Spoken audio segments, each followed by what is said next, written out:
A cleaner is urgently called to work in a mansion and finds a frail elderly woman locked in a dark room. By helping her in secret, she uncovers a cruel scheme of neglect and inheritance orchestrated by the mistress of the house. Her silent act of compassion sets off a chain of justice, redemption, and love between opposite worlds. Marina Oliver was 32 years old and had hands that told stories of hard work. Since she was 15, when she dropped out of school to support her family, she had worked as a cleaner in homes across New York City. The daughter of Celia, a seamstress who had raised 2 children on her own, Marina learned early about dignity and honesty.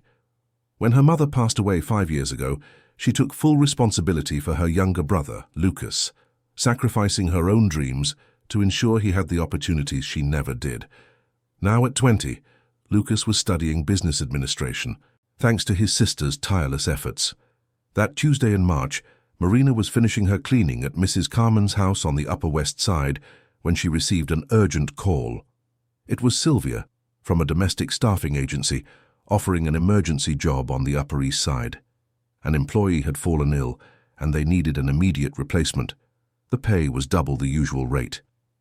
With her rent overdue, Marina accepted without hesitation. 2 hours later, she stood before an imposing 3-story townhouse. The golden gate, the impeccable garden, the marble entryway, it all contrasted brutally with her world. A blonde, elegant woman descended the stairs. Camilla Ashford was about 40, dressed in designer clothes with an icy gaze that made Marina feel invisible. "You must be the replacement. The rules are simple. No cell phone use, no questions, and nothing that happens here leaves this house, understood?" Marina nodded, and Camilla led her through the luxurious home. On the 2nd floor, she stopped before a door at the end of the hallway. "This is my mother-in-law's room, Mrs. Helena. She is very frail and has severe medical restrictions. You will care for her following my instructions to the letter." There was contempt in Camilla's voice when she spoke of her mother-in-law.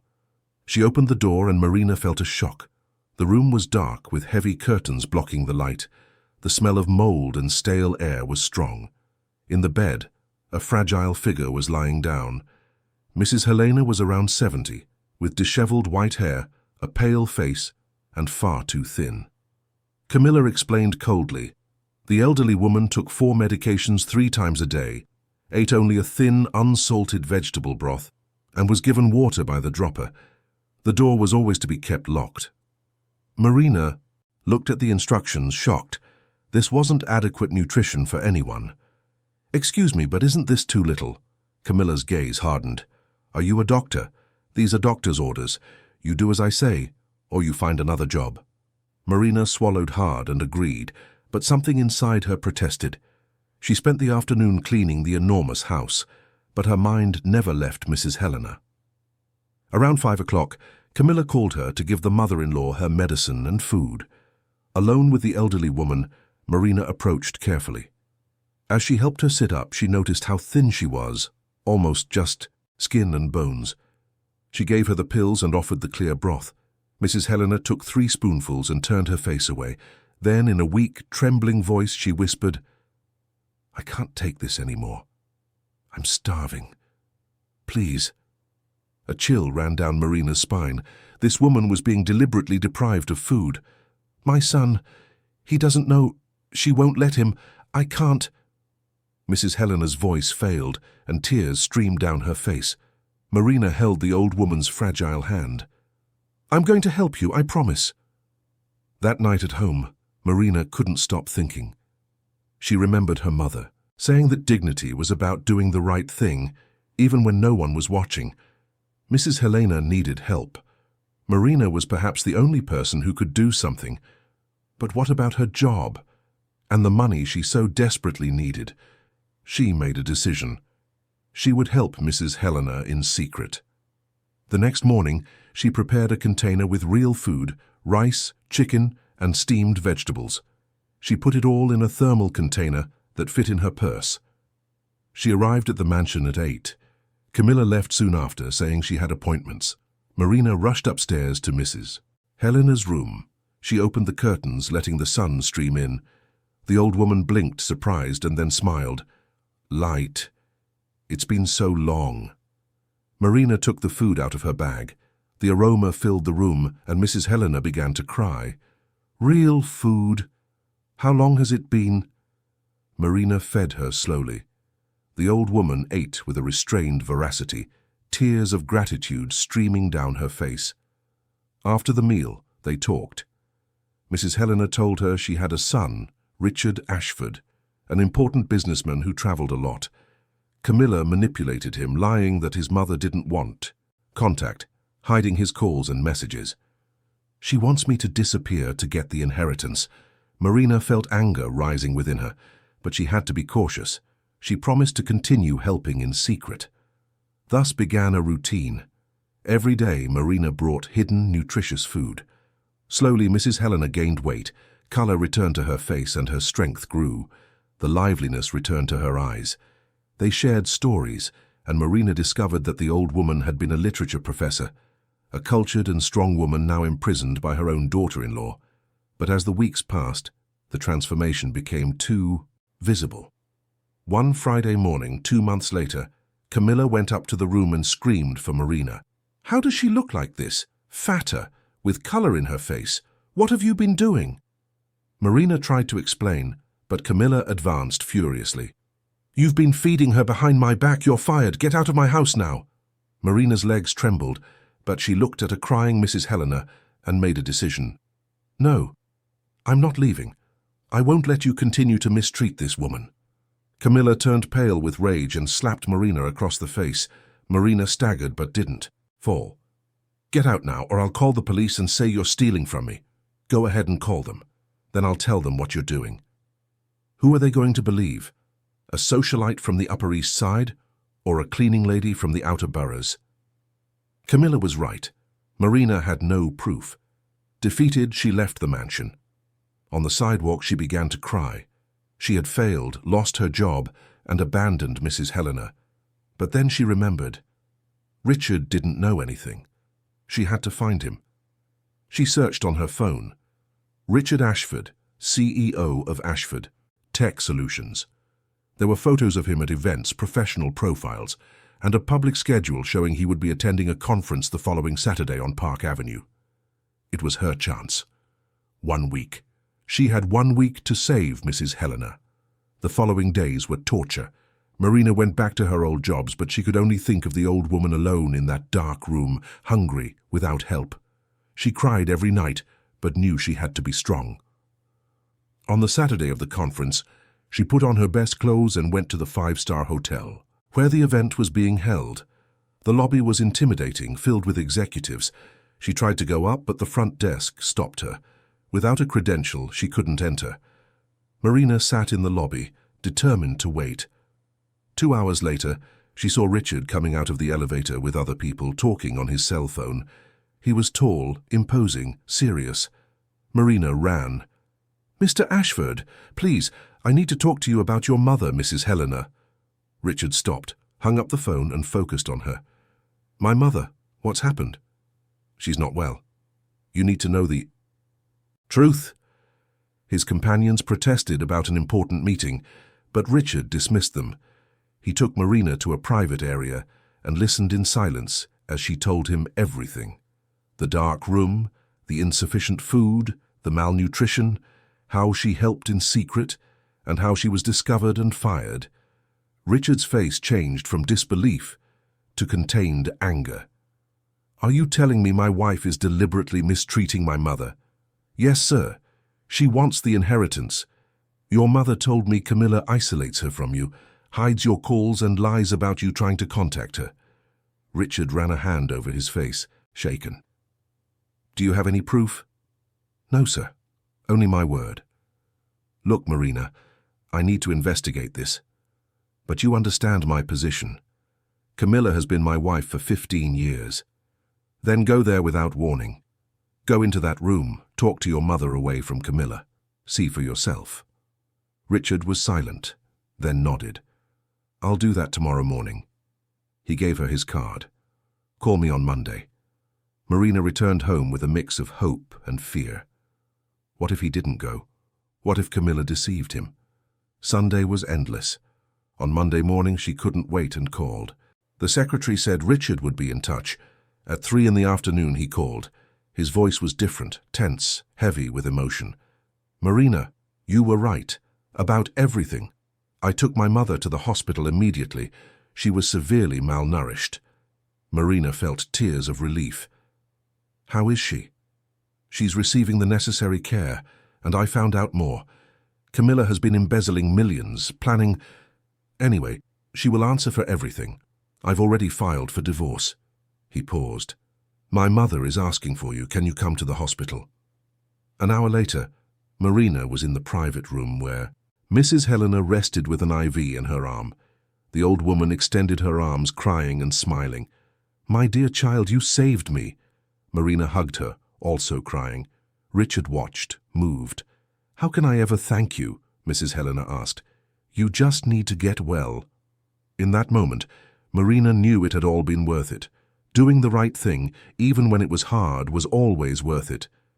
If this story interested you, don't forget to subscribe to our channel and tell us which city you're watching from. Continuing, a week had passed since Mrs. Helena had discharged from the hospital. The elderly woman's recovery surprised the doctors. With proper nutrition and genuine care, she had gained weight, strength, and had become vibrant again. Richard had offered Marina an official job, to care for his mother with a dignified salary, a formal contract, and full benefits. Furthermore, he insisted that she live in one of the guest rooms of the mansion to make caregiving easier. Marina now had a room larger than her entire apartment, with a private bathroom and a level of comfort she had never imagined. Her salary was 3 times what she could make in a month of cleaning jobs. For the first time in her life, she felt professionally valued. Richard also offered to pay for Lucas's college tuition in full. Marina wanted to refuse, but he was adamant. "You saved my mother. That's priceless." Lucas was overjoyed with the change in his sister's life. He visited frequently and got to know Richard, who treated him with genuine kindness. Marina's life had been completely transformed. Mrs. Helena, free from the dark room, now spent her days on the sunny veranda, in the garden, in the library. She had started living again. Discovering that Marina hadn't had time for an education, she began lending her books. "Have you ever read Virginia Woolf?" She handed her Mrs. Dalloway. Marina fell in love with reading, and they discussed the books daily. Her mind expanded, her vocabulary grew, her worldview transformed. Richard observed all of this with growing admiration. He saw in Marina a quiet strength, a dignity that didn't depend on money, a genuine kindness, and a natural intelligence. He also saw a simple but real beauty that came from within. But he censored himself. He was going through a complicated divorce, and Marina worked for him. It would be inappropriate. He maintained a professional distance. Marina also noticed something in Richard. When he came home from work and found them talking, his smile was genuine. He had dinner with them every night since Camilla had left, relaxed and interested in their conversations. He treated her as an equal, never as a subordinate. But Marina also censored herself. He was from another world, vulnerable after a failed marriage. It would be a confusion of feelings. She maintained a safe distance. Mrs. Helena, however, was not blind. She saw the glances they exchanged when they thought no. One was looking, and she smiled to herself. After looking death in the face, she understood the value of every chance at happiness. 6 weeks after Camilla's departure, Richard received an urgent call from his lawyer. He called Marina and his mother into the library, visibly agitated. The investigation into Camilla found things much worse than we imagined. Besides the embezzlement and the plans for my mother, she was involved in tax fraud, money laundering, using my companies as a front. The district attorney is building a case, and her lawyer, Frederick Goodman, was arrested trying to flee the country. Mrs. Helena brought a hand to her chest. Marina remained silent. "I lived with that woman for 15 years and saw nothing. I was a fool." Richard sat down heavily. Marina approached, hesitant, and placed a hand on his shoulder. "Mr. Ashford, you trusted the wrong person. That's not a flaw, it's part of being human. The important thing is that the truth has now come to light." Richard covered her hand with his, in a silent thank you. Mrs. Helena watched with a discreet smile. In the following weeks, the case hit the media. Richard did his best to keep his mother and Marina out of the spotlight, but the newspapers speculated and distorted the facts. It was exhausting. Marina saw the weight Richard carried. In addition to the personal betrayal, he had to protect his companies, his reputation, and his teenage children who were temporarily living with their maternal grandparents. She wished she could lighten that burden. One evening, Marina was in the kitchen making tea when Richard came in, exhausted. It was almost 11 at night. "Still awake? Making tea for your mother. Would you like some?" They sat at the kitchen table. It was an intimate moment, just the two of them in that huge, quiet space. "How are you doing?" "Honestly, drained, physically and emotionally. Sometimes I wonder if I'll ever be able to trust anyone again." "You will. You're strong, and you have people who care about you." Richard looked at her. "Are you one of those people?" Marina blushed, not knowing how to answer. Richard noticed her discomfort and changed his tone. "Sorry, that was a strange question. It's just that you've been so present, so supportive. I'm very grateful. I do care. About you and Mrs. Helena, you've changed my life." "You changed ours, Marina. If it weren't for you, I would have lost my mother." They fell into a comfortable silence. Marina felt a connection forming but was afraid to name it. "Marina, can I ask you a personal question? Have you ever been married?" "I had a boyfriend when I was 18. When my mother passed away and I took on Lucas, he didn't want to stay, said I had too much baggage. After that, a few dates, but nothing serious. My life has always been about working and taking care of my brother. You sacrificed a lot for him." "It wasn't a sacrifice, it was love. You take care of family, you don't abandon them." Richard nodded. "I wish I had learned that sooner, to be more present for my mother. The important thing is that you've learned. It's never too late. You're wise, you know that. Your mother must have been an extraordinary woman, just like you." Marina felt her heart race. She stood up, collecting the cups. "I'd better go up. Your mother is waiting for her tea." When she entered Mrs. Helena's room, she found her awake with a knowing look. "You two had a long talk down there." Marina blushed. "We just had some tea." I see. Marina, I'm not blind. I see how you look at each other, and I want you to know, you would be the best thing that could ever happen to my son. You have everything he needs. Don't let social differences or fear stop you from being happy. Mrs. Helena, your son just got out of a difficult marriage. He's vulnerable, and I work for him. Life is always complicated, dear, but when there's something real, it's worth facing the complications." Marina lay awake that night thinking about Richard and everything Mrs. Helena had said. The days went on, and Richard started coming home from work earlier. "I've decided to delegate more. I need to rest better." But Marina could tell he simply wanted to spend time with them, talking, laughing, relaxing. 2 months later, Richard suggested a trip to Central Park. The three of them went together, walking slowly, talking. At one point, Mrs. Helena went to the restroom, and Marina sat next to Richard on a bench near the lake. "It's beautiful, isn't it?" Marina said. "It is. I haven't been here in a long time. I used to bring my kids when they were little." "How are they?" "Confused, hurt, but I'm bringing them home next week. It's time for them to come back." "They'll be okay. They have a father who loves them." Richard turned to her. "You always know what to say. You always have the right words." "I just say what I feel." "That's exactly why, because it's genuine." Their eyes met. The world seemed to disappear. Richard was about to say something important when Mrs. Helena called out, breaking the moment. That night, Marina was in her room when she heard a knock on the door. It was Richard with a serious but determined expression. "Marina, can we talk?" He came in, stood for a moment, organizing his thoughts. "Marina, I need to be honest. I've been trying to ignore this, to rationalize it, to find reasons why it would be wrong, but I can't anymore." Marina's heart pounded. "You came into my life at a difficult time. You saved my mother, opened my eyes. You were the light in the middle of the chaos. And I—" He stopped, emotional. "I've fallen in love with you, Marina. I know it's complicated. I know the timing is bad. But I can't pretend I don't feel it.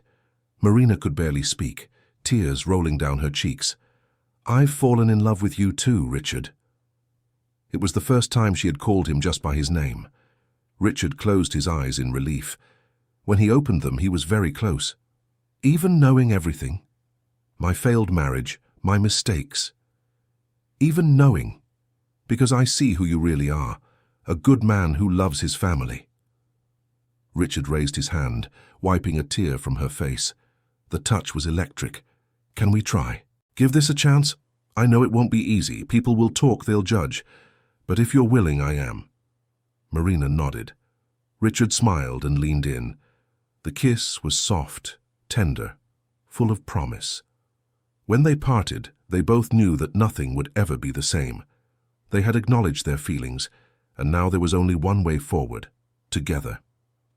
Downstairs, Mrs. Helena smiled as she heard the silence from above. Her prayers had been answered. Her son had found someone who deserved him, who would truly love him, and she, who had faced the darkness and returned to the light, could rest knowing her family was finally complete. The months that followed that night were ones of profound and continuous transformation. Marina and Richard decided to keep their relationship discreet at first, not out of shame or fear of judgment, but out of respect for the extremely delicate moment they were still navigating. Richard's divorce was underway with all its legal complexities. Camilla's criminal case was proceeding tensely through the justice system, and his children, Peter and Beatrice, were about to return home after months of living with their maternal grandparents, processing everything that had happened. Marina was genuinely nervous about the teenagers' arrival.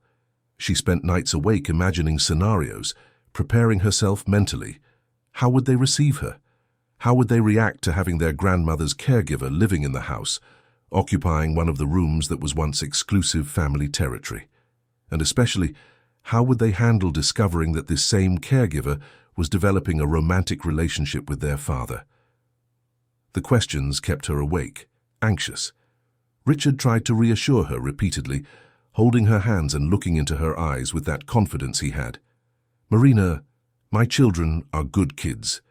They'll understand. They'll love you as I love you, as my mother loves you. Trust me. But Marina knew the situation was infinitely more complex than Richard wanted to admit. They were young people dealing with the traumatic separation of their parents, with the devastating public scandal involving their mother, with the entire absurd upheaval in their structured lives. It wouldn't be easy for anyone. On the Saturday that Peter and Beatrice arrived, Marina was in the kitchen with Mrs. Helena, the two of them preparing a special elaborate lunch. They had made their best: lasagna, fresh salad, homemade garlic bread, dessert. It was a way of showing affection, of saying without words that they were welcome, expected, loved. She heard excited voices at the entrance, the characteristic sound of suitcases being dragged across the marble floor, quick footsteps, and then Richard entered the kitchen, accompanied by two teenagers, who seemed both anxious and relieved to be home. Peter was tall for his 14 years, already almost reaching his father's impressive height, with messy dark hair and curious eyes that immediately scanned the room. Beatrice was more reserved in her posture, her 16 years showing in a premature maturity, her long hair tied back. In a practical ponytail, her expression cautious but not hostile. "Grandma!" the two practically shouted in unison and ran to hug Mrs. Helena, who dropped the spoon she was holding and opened her arms to receive them. The three of them stood there, forming a tight circle of hugs, crying and laughing at the same time, whispering words of longing and love. Marina watched from a distance, feeling like an intruder in that deeply familiar moment, but also deeply touched by the beauty of that reunion. When they finally separated, all with red but smiling eyes, Richard made the formal introductions, placing a hand gently on Marina's back. "Peter, B. This is Marina. She's the one who takes care of Grandma with all the love in the world, and she's very special to our family. Very special indeed." Marina extended her hand, trying to smile naturally despite the nervousness that made her stomach churn. "It's a pleasure to finally meet you. I've heard so much about you both. Your father never stops telling stories." Peter shook her hand with genuine politeness, smiling openly. "Hi, Marina, it's nice to meet you. My dad and Grandma only talk about you on the phone." Beatrice, on the other hand, just nodded curtly but distantly, without much visible enthusiasm. Marina understood perfectly. The girl was being protective of her father, naturally suspicious of any new person entering his life at such a vulnerable and confusing time. The first few days were genuinely challenging for everyone. Peter was more open by nature, chatting animatedly with Marina during meals, asking questions about how she had met the family, about her life, about the foundation's work that was already beginning to take shape. He seemed genuinely interested and showed no hostility. Beatrice, on the other hand, maintained a respectful but clear distance. She answered with polite monosyllables when Marina tried to start conversations, spent most of her time in her room studying or with her grandmother, and generally avoided situations where she would be alone with Marina. Marina didn't push her, respecting that space completely. She understood that the girl needed time to process, to accept, to trust. It was Mrs. Helena who, as always, helped to break that uncomfortable ice. One Thursday afternoon she called Beatrice to her room, saying she needed help organizing some old photos. The two of them were in there for over 3 hours. Marina could hear muffled voices, sometimes laughter, other times long silences. When Beatrice finally came out, her eyes were visibly red and swollen from crying so much, but there was something different in her expression. Something lighter, more open. She found Marina in the garden, sitting on a bench reading one of the books Mrs. Helena had lent her. Marina looked up and smiled gently. "Hi, Bea. Is everything okay?" "Marina, can I talk to you for a minute?" The girl's voice was hoarse with emotion. "Of course, Bea. Sit here with me." Marina closed her book and patted the bench beside her. The girl sat down, remaining silent for a long moment before finally starting to speak, the words coming out slowly at first, then faster, as if a dam had broken. "My grandmother told me everything, absolutely everything. About the dark room where she was locked up, about how my mother kept her starving on purpose, about how you risked your job, your only source of income, to feed her in secret, about how you sought out my father when you were fired, even without knowing him, without any guarantee that he would believe you, and Her voice broke and fresh tears began to roll. "I wanted to sincerely apologize for being so cold, so distant with you. You saved my grandmother, and I treated you like you were an intruder." Marina felt her own heart ache painfully. She put her arm around the girl's trembling shoulders. "Bea, honey, you don't need to apologize. Not at all. I completely understand what you're feeling. Your life has been turned completely upside down. Your family exploded. And I'm a stranger who showed up right in the middle of all this chaos. It's natural for you to feel confused, protective, suspicious. But you're not a stranger. My grandmother truly loves you. My father loves you too. I can see it in his eyes. And if the two people I trust most in the world love you this much, then you must be really special." Marina was surprised by the teenager's maturity and frankness. "Did your father tell you about us?" "He didn't have to tell me explicitly. I have eyes, Marina. I see how he looks at you when he thinks no one is paying attention. I see how you get all shy and blush when he enters the room, and you know what? It's okay. It's really okay. My mother—" Beatrice paused, taking a deep breath before continuing. "My mother did terrible things, horrible things, to Grandma, to my father, even to us. For a long time I didn't want to believe it. I refused to accept it. But now I know the whole truth, and my father deserves to be happy after everything. He deserves someone who is genuinely good to him, who truly loves him." "And you think I'm good for him?" Marina asked softly. Beatrice finally smiled, a genuine smile that lit up her face. "I do. You seem like a genuine, true person. And anyone who takes care of my grandmother with so much love, with so much dedication, definitely has all my respect and admiration." From that transformative day on, the relationship between Marina and the teenagers changed completely, as if an invisible bridge had been built. Beatrice opened up like a flower finally receiving sunlight, started talking more during meals, asking for advice on studies and life, sharing her fears and hopes. Peter, who was already naturally friendly from the beginning, became a true friend and ally, always helping Marina with small things around the house, making her laugh with his teenage jokes, defending her when necessary. The house, which once seemed empty and cold despite all its ostentatious luxury, was now genuinely full of pulsating life, spontaneous laughter, and genuine affection flowing freely. The legal process against Camilla moved forward with surprising speed, driven by the seriousness of the charges and the massive amount of evidence. The proof was absolutely overwhelming and undeniable. Gross and intentional neglect of Mrs. Helena through deprivation of food and basic care, elaborate financial fraud involving multiple accounts, systematic embezzlement of resources from Richard's companies, money laundering through shell companies. The lawyer Frederick Goodman, in his detailed plea bargain, confirmed absolutely all the criminal schemes in which Camilla was deeply involved, providing documents, recordings, and all sorts of evidence. When the trial finally took place, exactly 6 months after the initial discovery that had changed everything, the atmosphere in the courtroom was tense and charged. Marina was there beside Richard, holding his hand firmly. Mrs. Helena chose not to go, saying she didn't want to see Camilla, that chapter was already closed in her heart. Camilla was found guilty of all charges and received a heavy sentence of 8 years in prison, in addition to having to return absolutely everything she had embezzled over the years and pay fines that amounted to millions. Richard felt no satisfaction or joy at his ex-wife's conviction.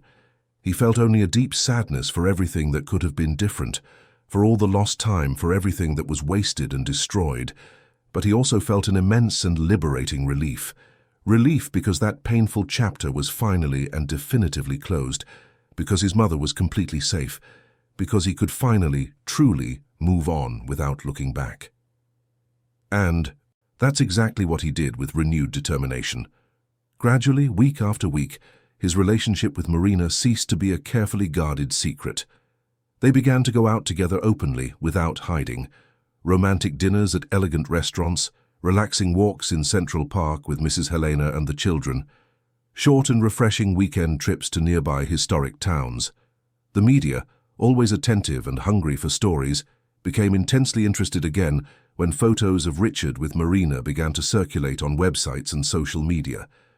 There were malicious and cruel comments, unfounded and offensive speculation, empty judgments from people who didn't know the true story. But Richard and Marina didn't care in the slightest. They knew the deep truth of their story. They knew what they felt was real and precious, and that was absolutely all that mattered. Lucas was genuinely radiant, seeing his sister's transformative happiness. He visited the mansion frequently, always greeted with warm hugs, became close friends with Peter, who was almost the same age, and shared similar interests, and saw in Richard a strong and loving father figure he had never had in his own life. He was about to graduate with honors in business administration, already with a concrete job offer at one of Richard's companies, earned solely on his own merit after an exceptional internship where he impressed everyone with his dedication and intelligence. A full year after that memorable first night, when Marina and Richard bravely acknowledged their feelings, on a perfect starry night in December, Richard organized a special dinner that would make history. He told everyone it was simply to celebrate Mrs. Helena's birthday, who was turning 78 full years of life. But there was something unequivocally different in the air, a special energy that everyone could feel, but no one could name. The table was beautifully set in the fragrant garden, decorated with hundreds of twinkling candles and arrangements of white flowers that seemed to glow in the soft light. A small string orchestra played romantic melodies in the background.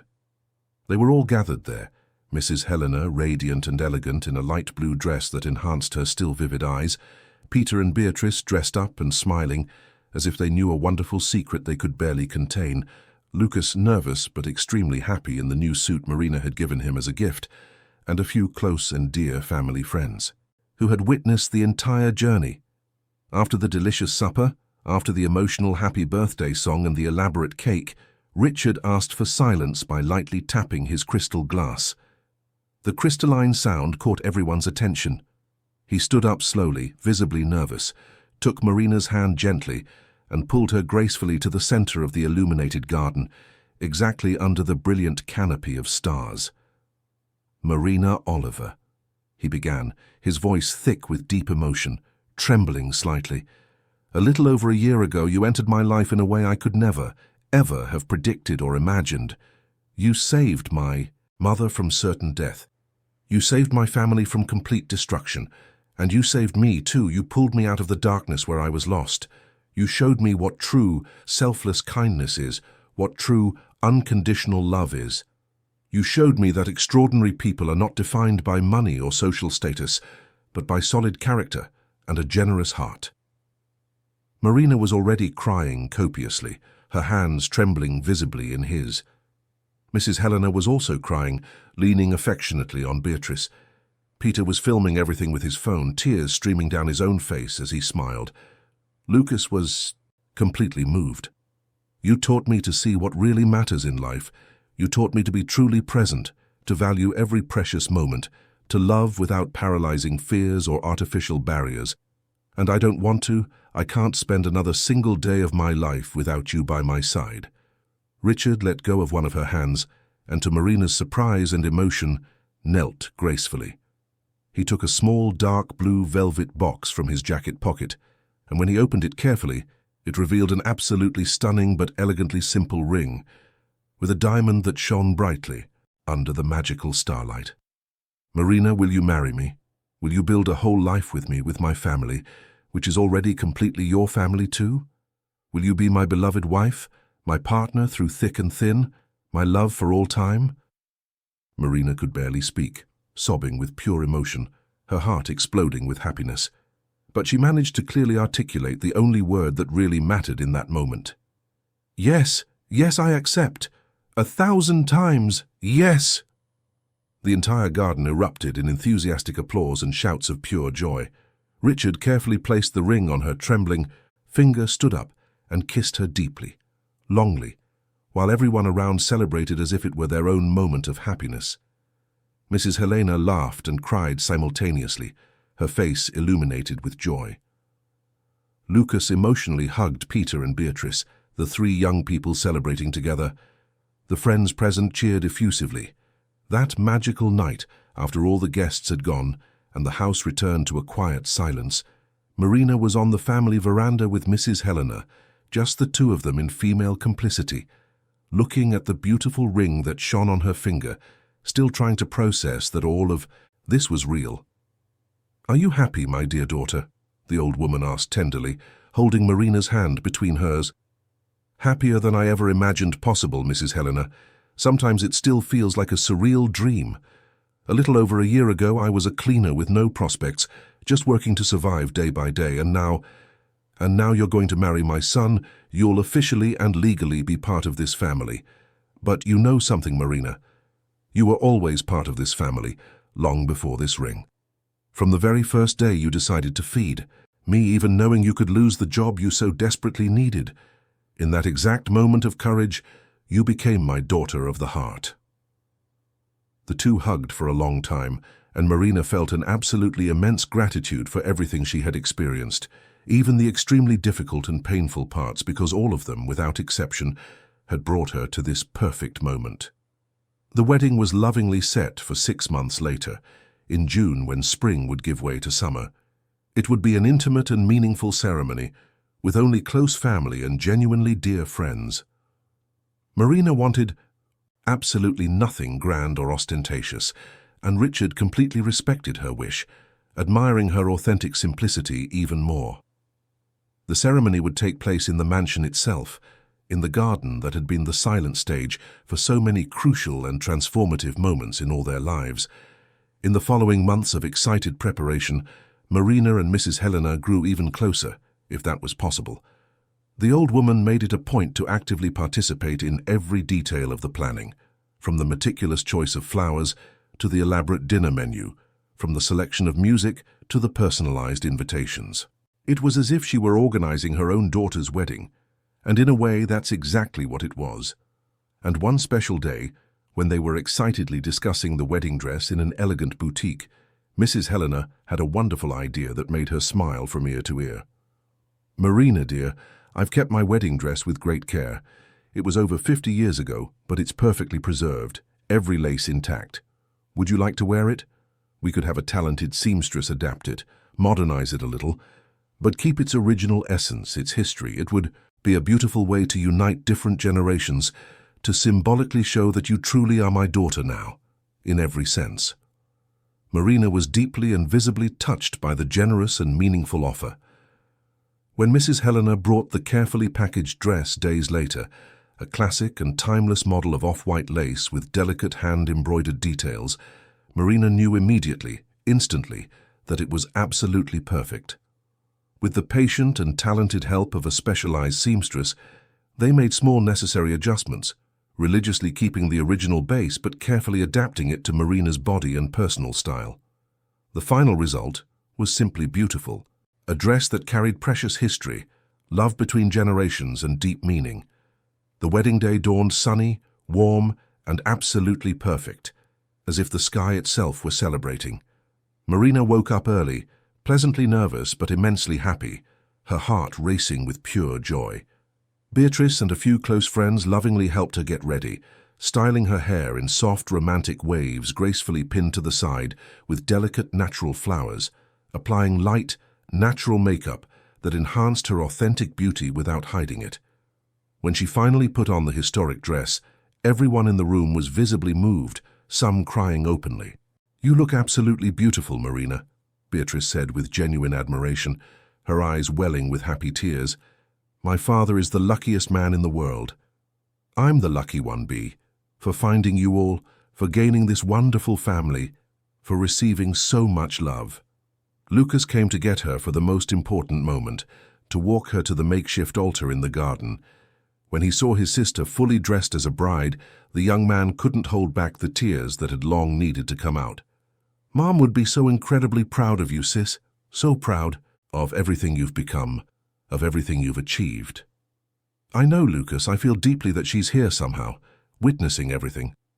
I feel that she and Celia are looking down from above and smiling at us." The ceremony was simple in structure, but deeply emotional in essence.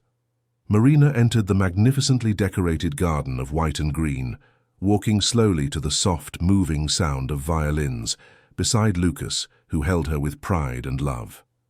At the beautiful makeshift altar, Richard waited for her in an impeccable light grey suit, his eyes shining intensely with emotion and love. Beside him stood Peter as the best man, smiling and emotional, and Beatrice as the maid of honor, beautiful and crying discreetly. On the other side, where Marina would stand, sat Mrs. Helena in a special chair decorated with flowers, as the bride's principal and most important matron of honor, smiling radiantly. The vows were simple but deeply sincere and filled with truth. Richard promised to love unconditionally, respect deeply, and value Marina daily for all the days of his life. Marina promised to be a loyal companion, a true partner, and a true love forever in all moments. When the officiant finally declared them husband and wife, the kiss was celebrated with extremely warm and emotional applause from the guests, many crying openly. The party that followed was genuinely joyful and wonderfully relaxed. They ate deliciously, danced enthusiastically, laughed heartily, shared precious stories and emotional memories. Mrs. Helena gave an extremely emotional speech, deeply thanking Marina for saving not only her physical life, but for bringing true love and genuine joy back to her broken family. Lucas spoke about his sister with overflowing pride, about how she had always been his personal hero and was now a hero to many others, about the sacrifices she made for him without ever complaining. When the evening fell gently and the stars began to shine brightly in the clear sky, Richard and Marina danced alone in the center of the garden, under the same majestic sky that had witnessed the marriage proposal months before. "Happy, Mrs. Ashford?" Richard whispered affectionately in her ear, using her new name for the first time. Marina smiled broadly, nestling even closer to him, feeling the warmth and security of his arms. "Immensely happy, completely fulfilled, and you?" "Happier than I ever thought possible. You completed me in a way I didn't even know I needed." And there, dancing under the stars, Marina knew with absolute certainty that she had found her place in the world. It wasn't about the luxurious mansion or the abundant money. It was about belonging, about being loved, about being part of something bigger than herself. It was about family, love, and purpose. And she had all of that now, earned not by luck, but by having the courage to do what was right when it would have been infinitely easier to look the other way. 10 years had passed since that day Marina first entered the Upper East Side mansion as a simple cleaner. Now, on a special afternoon in October, the Celia Helena Foundation was hosting a major commemorative event. The hall was packed. Hundreds of elderly people who had been helped, volunteers, donors, officials, entire families whose stories had been transformed by the foundation.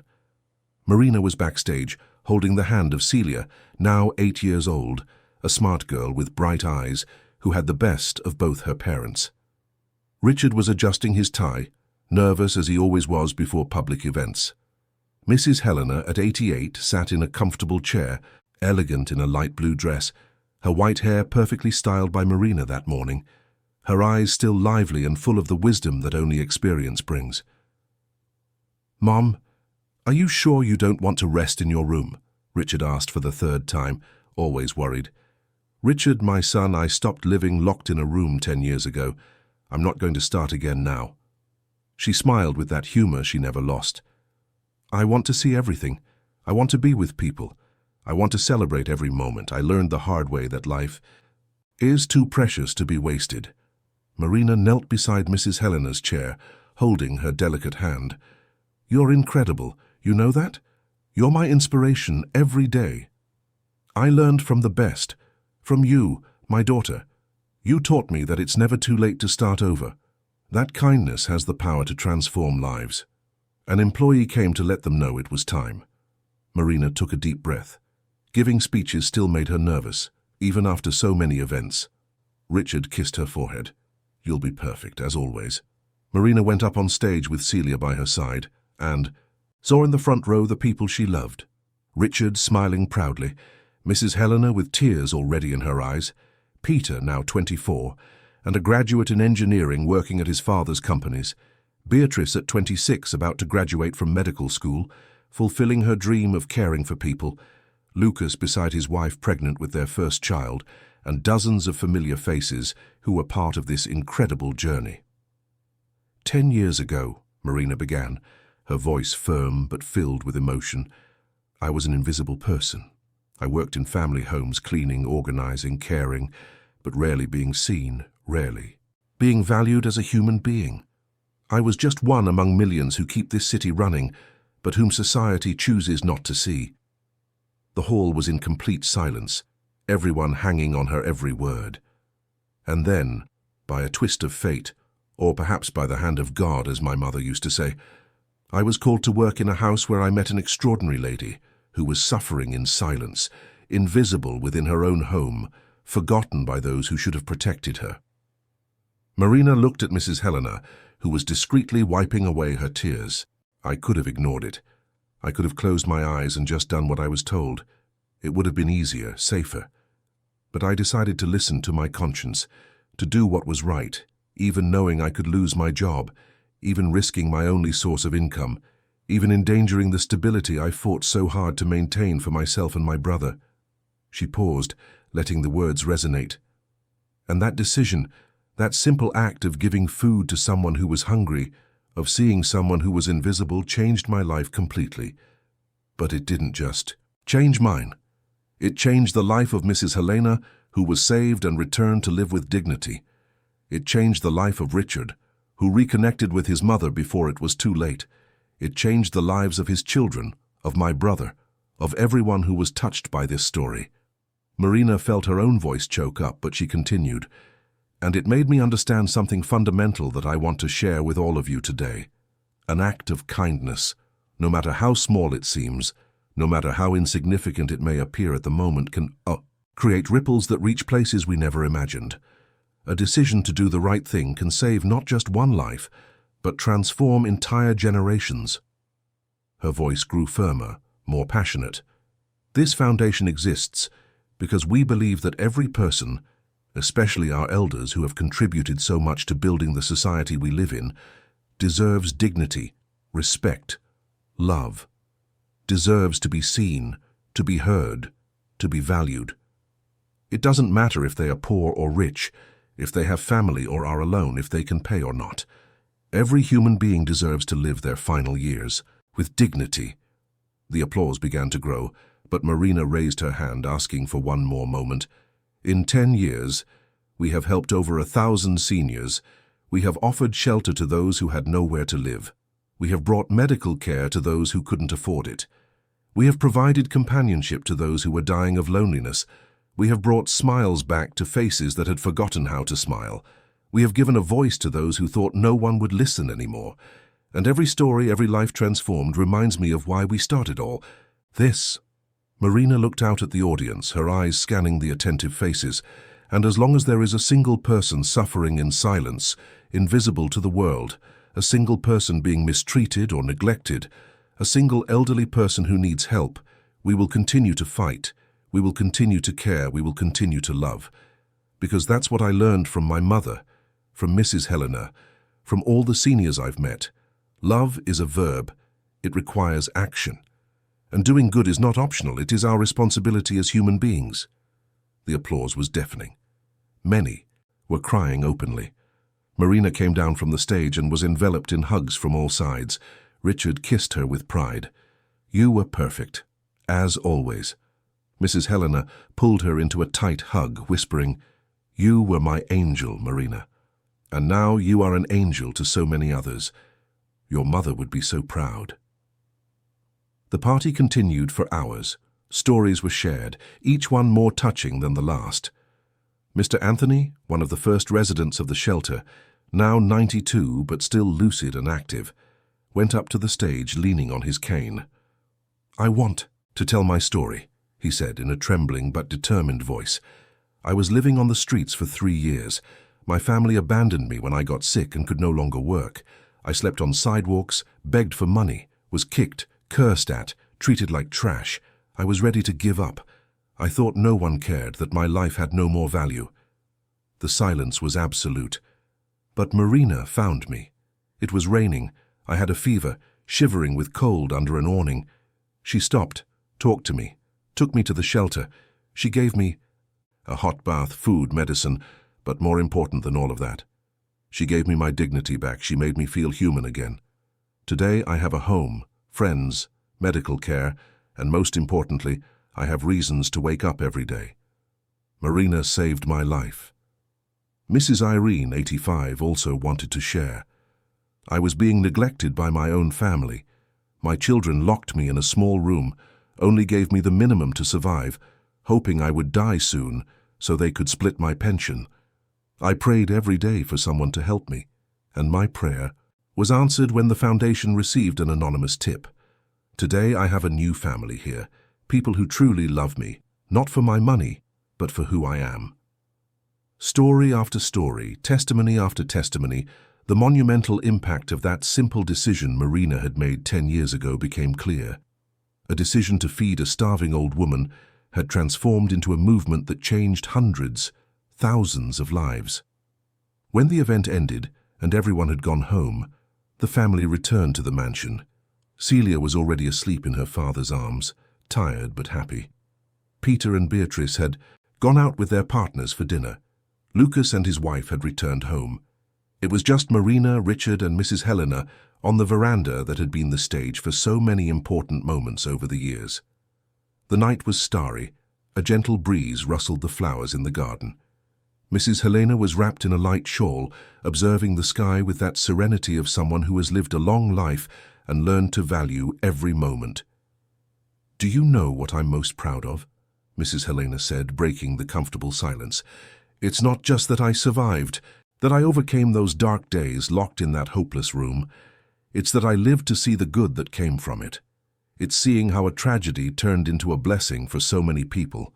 It's seeing that my suffering was not in vain, because it generated something greater than us. You are our inspiration, Mum, Richard said, holding her hand affectionately. Your strength, your ability to forgive, to move forward, all of it teaches us every day. You too are my inspiration. Marina, you could have chosen the easy path, the safe path. You could have just followed orders and protected your job. But you chose the difficult path, the right path, even without knowing where it would lead. That is true courage. Marina felt tears welling up. Even after so many years, talking about that initial period still moved her deeply. I just did what my mother taught me. She always said that our dignity is not in what we have or what we do, but in how we treat people when no one is looking. She said that God sees everything, and that doing good always finds its reward, even if it's not immediate. Your mother was a wise woman, Marina, and she would be so proud of you today, not just for what you've achieved materially, but for who you've become, for how many lives you've touched. You haven't changed with the money, with the status. You've remained the same kind-hearted Marina I met in that dark room. Richard squeezed Marina's hand. And that's exactly what I love about you.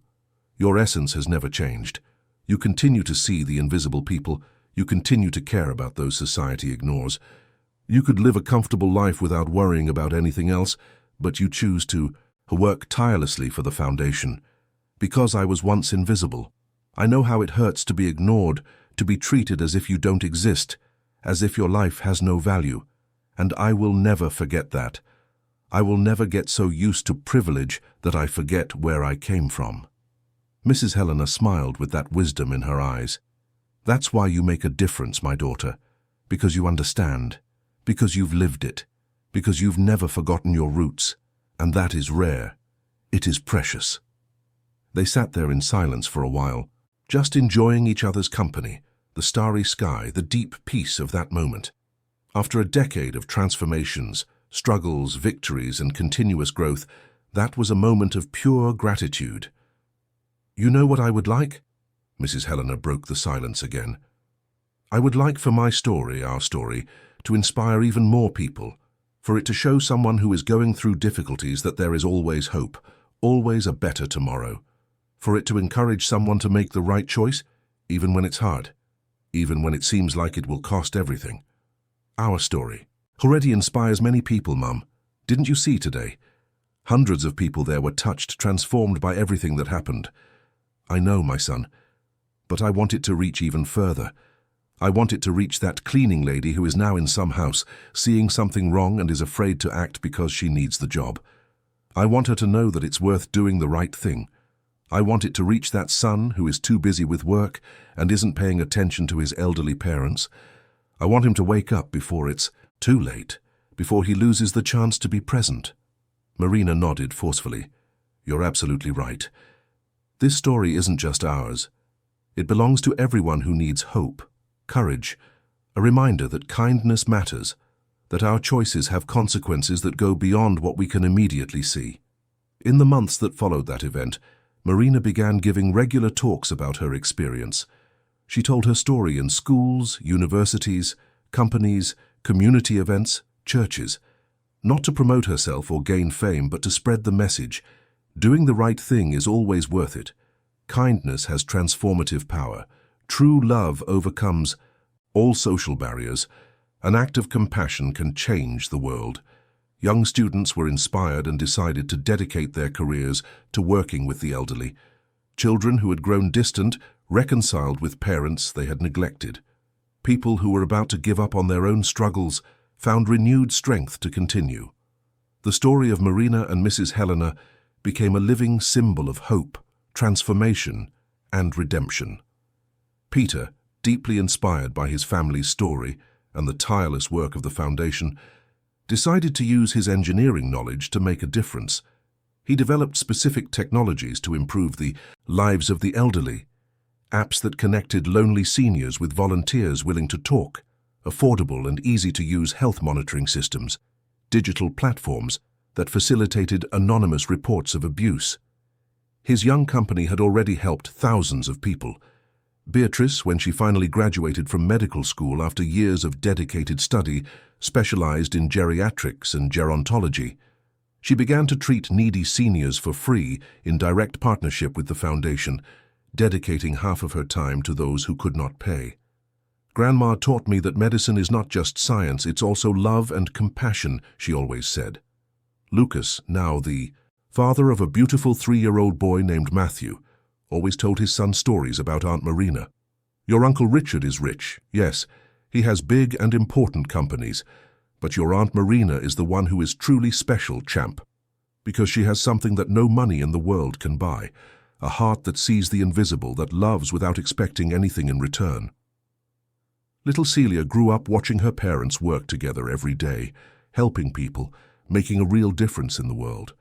At 10 years old, she already accompanied her mother on visits to the shelters, talked with the elderly, listened to their stories with genuine attention. "I want to be like you when I grow up, Mum. I want to help people too. I want to do good and change lives." Mrs. Helena, even reaching the impressive mark of 90 years, remained active and present in everything. She visited the shelters whenever her health allowed, talked at length with the residents, shared wisdom accumulated over decades of life. She became a sort of beloved matriarch, not only of her family, but of the entire vast community that the foundation had created over the years.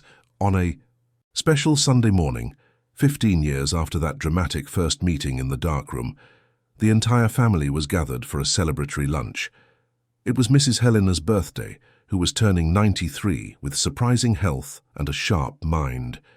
Peter brought his girlfriend, a young doctor who worked with him on the technological projects. Beatrice was with her fiancé, a literature professor whom Mrs. Helena adored. Lucas arrived with his wife pregnant with their second child, and little Matthew running through the garden. Celia, now a preteen full of energy and ideas, helped Marina organize everything. The table was laden with foods Mrs. Helena loved. Laughter filled every corner of the huge house, and the matriarch observed everything with a radiant smile that lit up her face, wrinkled by time but still full of life. "You all know I'm the happiest and most blessed woman in the world, right?" she said, when everyone was finally seated around the large table. "I look at each of you and I see true love, genuine unity, kindness in action. I see a family that cares for one another, that looks after the weakest, that makes a real difference in the world. And to think that 15 years ago I was locked in a cold, dark room, starving, alone, waiting to die." "Grandma, don't talk like that," Peter interrupted, emotional. "But I must, my dear grandson. It's important to remember where we came from, what we went through, the dark valleys we crossed, to truly appreciate where we are now. If it weren't for Marina's extraordinary courage, I wouldn't be here today celebrating my 93rd birthday surrounded by all of you. This family wouldn't exist in the beautiful, united way it does today. These children wouldn't have a great-grandmother to love." Everyone looked at Marina, who blushed as she always did when she was the center of attention. Richard held her hand under the table, silently supporting her. "Mrs. Helena, you just saved my life and transformed this entire family. You just created a foundation that has already saved over 1,000 lives. You just inspired hundreds of people to do good. Never ever minimize what you did, my dear daughter. Your act of courage changed the world for the better. Never forget that." Celia, sitting next to her mother, hugged her tightly. "Mommy is my hero, my biggest inspiration. When I grow up, I want to be exactly like her." Marina hugged her daughter back, deeply moved. She looked around the table, at each face she loved with all her heart, at the rich and meaningful life she had built with hard work and right choices, and felt an overwhelming gratitude fill her chest. It wasn't a perfect life. It had its challenges and difficulties like any other life, but it was a life full of true love, clear purpose, and deep meaning. I am the one who is eternally grateful to all of you, for welcoming me with open arms when I was a nobody, for loving me exactly as I am, for giving me a family I never had, a true home I always dreamed of. You were always family, Marina, Beatrice said with conviction. From the first day you entered this house and had the courage to do the right thing. Since then, you've been one of us. The lunch continued in a climate of celebration and genuine joy. Old stories were retold, new memories were created, laughter echoed.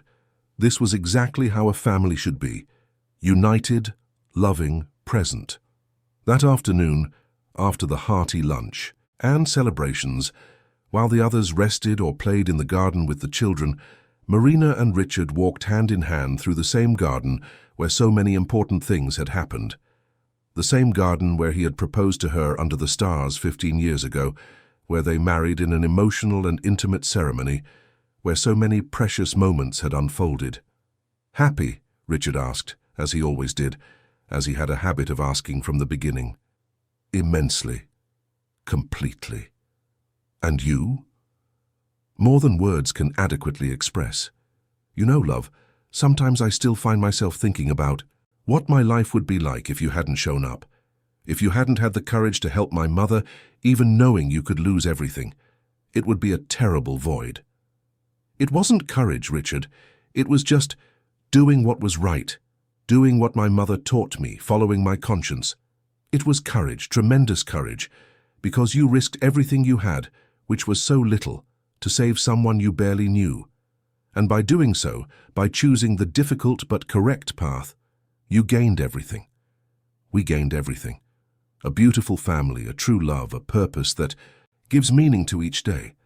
Marina stopped walking, turned to face him, her eyes meeting his with intensity. Do you know the most important thing I've learned in all these years living this incredible story? That it doesn't matter at all where we were born, or how much money we have in our bank accounts. What really matters, what remains in the end, is how we treat the people around us, especially those the world cruelly chooses to ignore. What matters is having the courage to do the right thing, even when it's terribly difficult, even when it seems like we're going to lose everything. Richard held her face gently, looking deeply into her eyes. And you teach me that every day, love. Every day by your side is a lesson in kindness, in compassion, in true love. I love you more than I can express. I love you too. I love you. I love our family. I love the life we've built together. And so, under the golden sun of that perfect Sunday afternoon, with the joyful sound of family laughter in the background and the sweet scent of flowers perfuming the air, Marina and Richard silently renewed the vows they had made many years ago. Vows of unconditional love, of true partnership, of making a real difference in the world together, of never forgetting where they came from, of always seeing the invisible. Marina Oliver's story began with a seemingly simple decision in a dark, locked room. To decide to feed an old woman who was starving to death. To decide to see someone whom everyone had deliberately chosen to ignore. To decide that doing the right thing, following her conscience, was infinitely more important than keeping a precarious job. That courageous decision changed absolutely everything. It saved a precious life that was fading, completely rebuilt a family that was destroyed, created an unlikely but deeply true love between two completely different worlds, and inspired a powerful movement that helped thousands of invisible people. It proved irrefutably that kindness has real transformative power, that a single act of genuine compassion can create infinite waves of positive transformation, that true love knows no social barriers, doesn't care about differences in class or money, that doing good is always worth it. And above all, it proved something fundamental that the world desperately needs to remember. Doing good, even in absolute silence, even when no one is watching or applauding, even when it seems not to be worth it at the moment, always finds its just reward. Always. Because in the end, what really matters is not how much money we accumulate or what social position we achieve. What matters is how many lives we touch, how much love we spread, how much difference we made in the world. And Marina Oliver, the invisible cleaner who had the courage to do the right thing, had changed the world for the better. One saved life at a time, one act of kindness at a time, one transformed heart at a time, and that was after all the greatest wealth of all. End of story. Dear listeners, we sincerely hope that the story of Marina and Richard has deeply touched your soul. If you were moved by this intense journey of kindness, courage and true love that overcomes all barriers, please leave a like, subscribe to the channel, and tell us in the comments which moment marked you the most. Was it when Marina made that brave and risky decision to help Mrs. Helena for the first time? When Richard proposed to Marina under the stars in a magical moment? Or when they created the foundation together that transformed over 1,000 lives and became a movement of love and compassion? Your interaction is very important to us and helps us continue bringing stories that touch the soul and transform hearts. Every day we share intense and emotional narratives like this one, which remind us of the transformative power of kindness and inspire us to make a difference in the world around us. We look forward to seeing you in the next episode with a new story that will move you. from beginning to end. Until then, always remember, a single act of kindness can change everything. Never underestimate the power of doing good.